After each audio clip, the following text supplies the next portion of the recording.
नमस्कार बच्चों। आज एक बार पुनः आपके समक्ष मैं दामोदर शर्मा एक नए बिंदु के साथ आपके समक्ष हाजिर हूँ। आज का जो हमारा बिंदु है, वैसे तो वो बिंदु बहुत सामान्य है।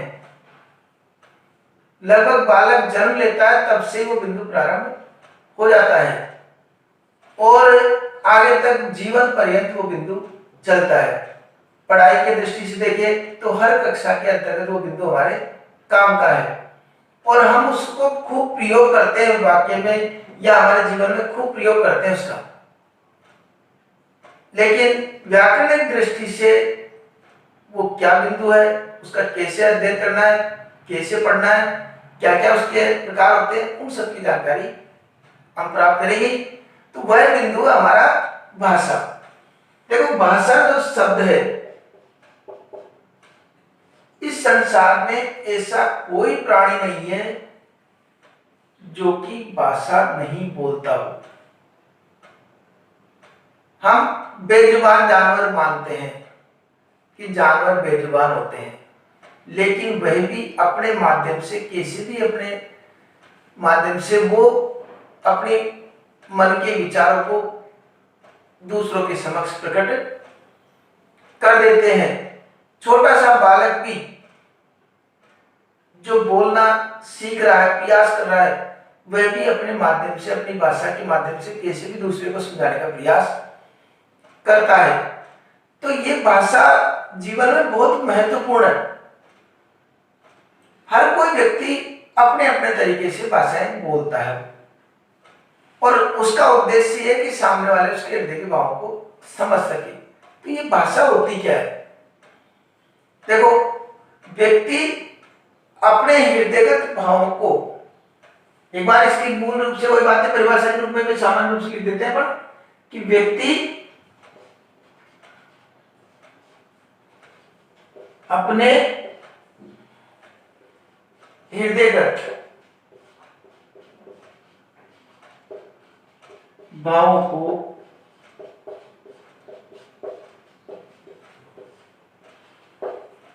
जिस माध्यम से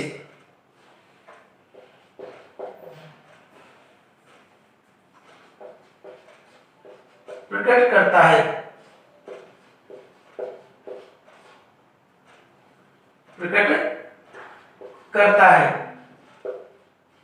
उसे भाषा कहते हैं। व्यक्ति अपने भावों को जिस माध्यम से प्रकट करता है उसे ही हम भाषा कहते हैं। व्यक्तवाणी द्वारा, एक अन्य परिभाषा में देख सकते हैं इसकी, वो भी बिल्कुल भाव वही है। व्यक्तवाणी द्वारा, वाणी द्वारा अपने हृदयगत भावों को प्रकट करना,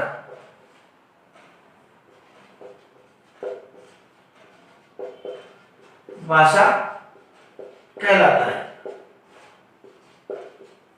व्यक्तवाणी द्वारा अपने हृदयगत भावों को प्रकट करना भाषा कहलाता है। अब दोनों परिभाषाओं से हमको ये तो स्पष्ट हो गया कि भाषा होती क्या है। व्यक्ति अपने हृदय के भावों को जिस माध्यम से प्रकट करे वही भाषा है। अब भाषा वो बोल करके भी प्रकट कर सकता है, इशारों से प्रकट कर सकता है अपने हृदय के भाव। अगर कोई व्यक्ति गूंगा है तो क्या वो अपनी भाषा बोल नहीं सकता? बोल नहीं सकता तो अपने संकेतों समझाएगा वो, पर समझा तो देगा अपने हृदय के भावों को। तो उस भाषा को वो मुख्य रूप से दो भागों में, दो प्रकारों में प्रकट करता है। या तो वो बोल करके प्रकट करेगा, जो भाषा के जो प्रकार है वो दो है भाषा के प्रकार। भाषा के प्रकार हो गए मौखिक और लिखित। या तो व्यक्ति किसी के समक्ष अपने मन के विचारों को बोल करके प्रकट करेगा या फिर लिख करके प्रकट करेगा। दोनों माध्यम हो सकते हैं, बोलकर प्रकट कर सकता है या लिख करके प्रकट कर सकता है। ऐसा नहीं है कि जिससे लिखना नहीं आता वो अपने भाव को प्रकट ही नहीं कर सकता, वो भी प्रकट कर सकता है। तो देखिए मौखिक भाषा किसे कहते हैं? भाषा के दो प्रकार हो गए, मौखिक और लिखित। अब मौखिक भाषा के किसे कहते हैं? व्यक्ति, अब यहां पर लिखा अपने हृदयगत भावों को जिस माध्यम से प्रकट करता है उसे भाषा कहते हैं। तो इसी परिभाषा को इसमें ले सकते हैं अपन। कैसे? व्यक्ति अपने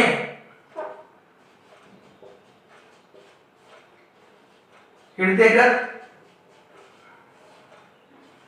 भावों को यदि बोलकर प्रकट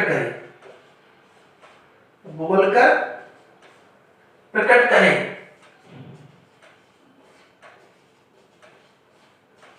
तो उसे मौखिक भाषा कहते हैं। बोलकर अगर प्रकट कर रहा है तो उसे मौखिक भाषा कहते हैं। ठीक है? अगर व्यक्ति अपने हृदय के भावों को यदि बोल करके प्रकट करता है तो उसे हम मौखिक भाषा कहेंगे। और यदि यह किसी परिभाषा हो गई मौखिक की। लिखित को हम देखें तो लिखित में क्या हुआ? व्यक्ति अपने हृदयगत भावों को यदि लिखकर प्रकट करे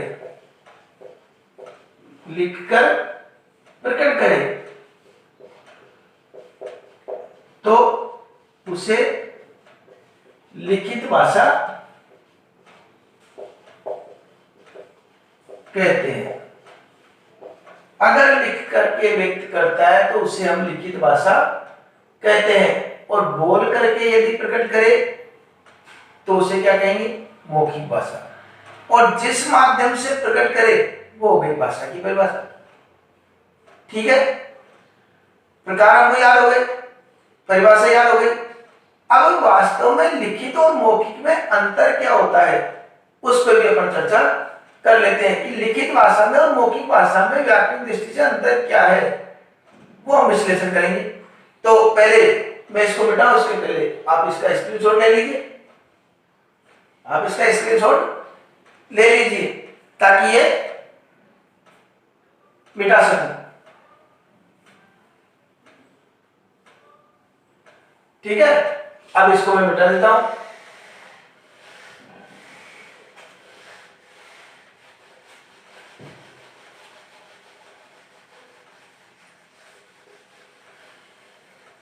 अब हमको क्या प्रकट करना है कि मौखिक और लिखित भाषा में अंतर क्या है। देखो, मौखिक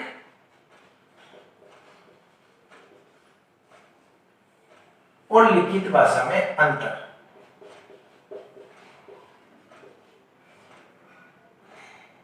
अंतर देखिए, कोई ज्यादा अंतर नहीं है, ज्यादा परेशानी वाला बिंदु नहीं है। एक बहुत साधारण से अंतर है, हमको सहजता से याद हो सकते हैं अगर आप प्रयास करें। सबसे जो पहला और महत्वपूर्ण अंतर है वह यह है कि मौखिक भाषा के वाक्य प्राय छोटे होते हैं,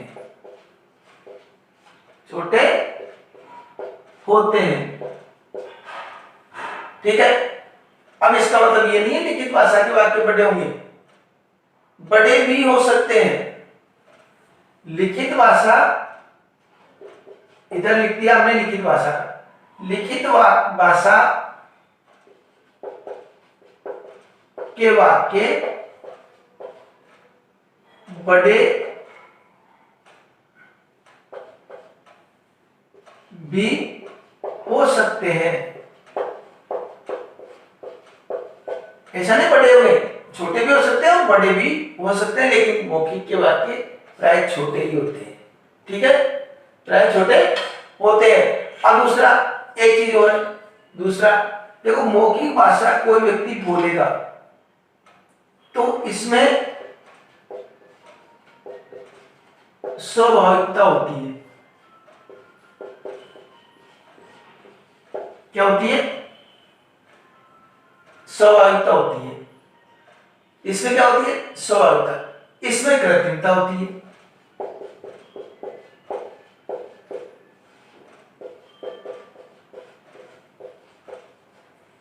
अब कैसे कि मौखिक भाषा बोलेगा व्यक्ति तो उसमें कोई राग लपेट उसको करने की जरूरत नहीं, जैसा मन में आया, जो भाव प्रकट हुआ वह उसको बोल देता है। जैसा उसके मन में आया वैसा वो बोल देता है मौखिक में।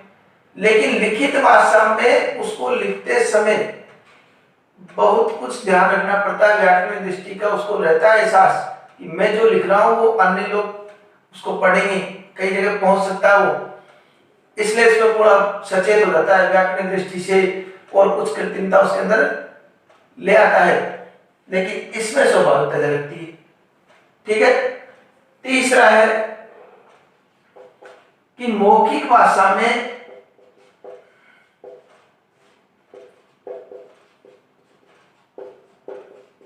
स्थानीय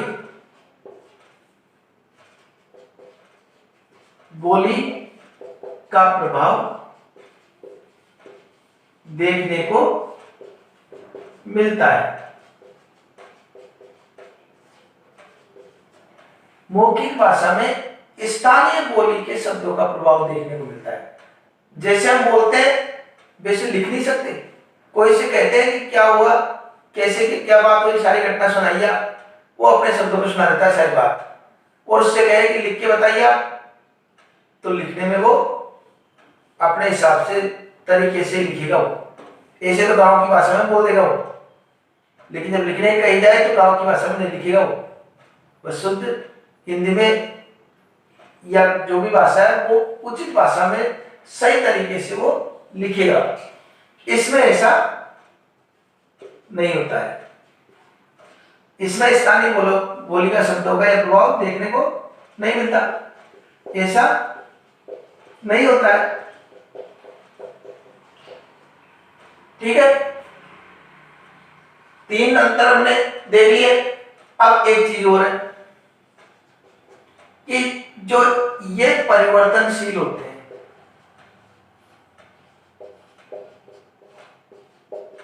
परिवर्तनशील होते हैं, अर्थात हम कुछ बोल रहे हैं और बोलते बोलते हमने बोला यार ऐसे हो गया, वैसे, अरे ऐसे नहीं वैसे हो गया, तुरंत चेंज कर दिया हमने। मैं 7 बजे वहां जा रहा था, मैं 7 बजे वहां जा ही रहा था कि अचानक 7 क्या वो 8 बजे जा रहा था, इस तरह बोल देते हैं, चेंज कर दिया तुरंत हमने मौखिक भाषा में उन शब्दों को चेंज कर दिया।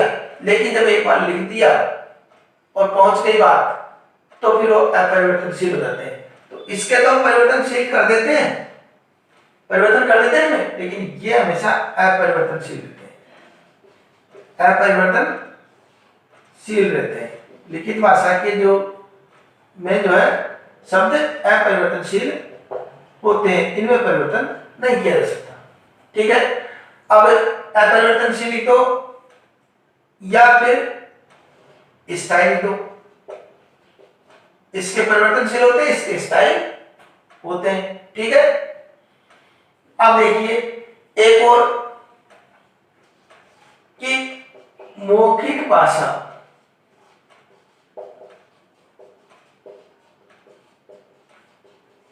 ताजगी होती है। मौखिक भाषा जब व्यक्ति बोलता है तो प्रत्यक्ष उसी समय बोलता है, वो सामने वाला उसको सुनता है, तो कहीं कहीं ऐसा लगता है ताजगी, अभी अभी बात कह रहा है, वो ताजगी का अनुभव होता है उसे कि ताजा बात है, वो ताजा बोल रहा है, अभी वर्तमान तत्कालीन समय में बोल रहा है वो, इसलिए उसमें ताजगी रहती है। जबकि लिखित में ऐसा नहीं होता। लिखित तो वर्षों पहले भी कुछ बात लिख के छोड़ दी, कई वर्षों पहले भी हमने कोई बात लिख के छोड़ दी, तो वो क्या है, उसमें ताजगी नहीं होती है, इसमें ताजगी नहीं होती है। जैसे मैंने ये कोई बात लिख दी, यहां पर बोर्ड पर कुछ बातें लिखी, तो लिखी हुई बात ये आज के 10 साल बाद में भी लिखी हुई देखेंगे तो ऐसी रहेगी, लेकिन बोलते समय तो उस समय बोलेंगे तत्क्षण, उसी क्षण हमको बोलना होगा, तो उसमें तो ताजगी दिखती है, लेकिन इसमें नहीं दिखती है। ये 5 प्रकार, ये 5 जो अंतर है, और भी अंतर हो सकते हैं, हमको ये अंतर हमको हमेशा याद होने चाहिए। कई बार ऐसे पूछ लिया जाता है कि लिखित व मौखिक भाषा में अंतर बताइए, हमको अंतर बताने के लिए ये लिख देना है, ठीक है। अभी हमने क्या क्या पढ़ा, भाषा की परिभाषा, कि व्यक्ति अपने हृदयगत भावों को जिस माध्यम से प्रकट करता है उसे भाषा कहते हैं। और भाषा के 2 प्रकार पढ़े, मौखिक और लिखित। व्यक्ति अपने हृदय के भावों को यदि बोल करके प्रकट करे तो उसे मौखिक भाषा कहते हैं, और व्यक्ति अपने हृदय के भावों को अगर लिख करके प्रकट करे तो उसे लिखित भाषा कहते हैं, ठीक है। भाषा लिखित और मौखिक भाषा में अंतर हमारे समक्ष है, ठीक है। आशा करता हूं यह बिंदु आपको भली प्रकार से समझ में आ गया होगा, और अगर आप इस चैनल से नए जुड़े हो तो इसे अभी ही सब्सक्राइब कर लेवे तथा इसको शेयर करें ताकि अन्य छात्र भी इसका लाभ उठा सके, क्योंकि अन्य छात्र जब इसका लाभ उठाएंगे तभी जाकर मेरा उद्देश्य ये कि अधिक से अधिक लोगों को घर बैठे व्याकरण का ज्ञान पहुंच सके, अपने उपयोगी जो व्याकरण है उनको घर बैठे वो अध्ययन कर सके, अभ्यास कर सके, इस उद्देश्य को पूरा कर सके, ठीक है। अगले वीडियो में हम पुनः एक नए बिंदु के साथ आपके समक्ष हाजिर होंगे, तब तक के लिए धन्यवाद।